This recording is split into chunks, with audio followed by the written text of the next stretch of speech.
এই আমন্ডগুলো ভিজানো ছিল, তো এগুলো আমি খোসা ছাড়িয়ে নিলাম। একটু গরম পানি দিই,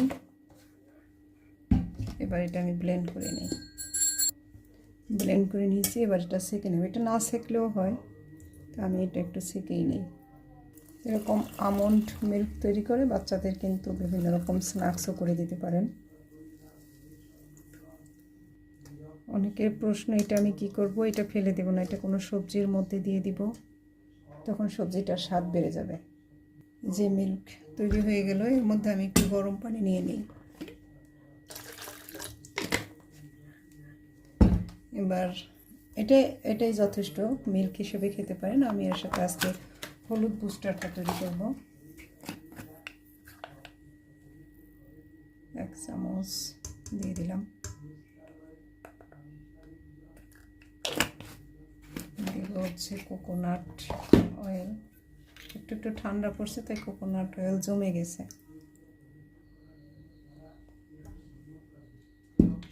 আর দেব মধু।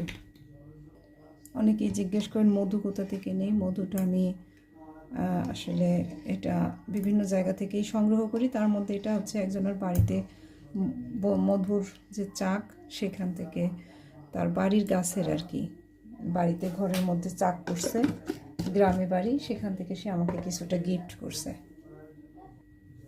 কি সুন্দর না কালারটা? এবার ব্লেন্ড করে নেই। সুন্দর একটা স্মুদির মতো হয়ে গেল। এটা খেতেও ভালো, দেখতেও সুন্দর এবং পুষ্টিকর তো অবশ্যই। তো প্রতিদিন এটা বাচ্চা থেকে বয়স্ক সবাই এরকম ড্রিঙ্কস উপভোগ করতে পারে। আমি এটা তিতিরের জন্য ঢেলে নিচ্ছি। যে কোনো খাবারই পরিবারের সবার জন্য করতে পারার একটা আনন্দ আলাদা। আমি চেষ্টা করি যে খাবারটাই খাই না কেন, যেটা সবাই খেতে পারবো সেটাই খাই। তার মধ্যে একটু করি, যেমন তিতিরকে একটু নাটস, যে বাদামটাও পছন্দ করে সেটা একটু ওকে বেশি দিই। ও সিডস তেমন পছন্দ করে না, ওকে সেটা না হয় একটু কমই দিলাম এইভাবে। তবে এই খাবারগুলো তিতিরেরও বাধ্যতামূলক খেতেই হবে। শরবতগুলো সবার জন্য বাধ্যতামূলক। ছুটির দিনে এরকম শরবত অবশ্যই উপভোগ করবেন।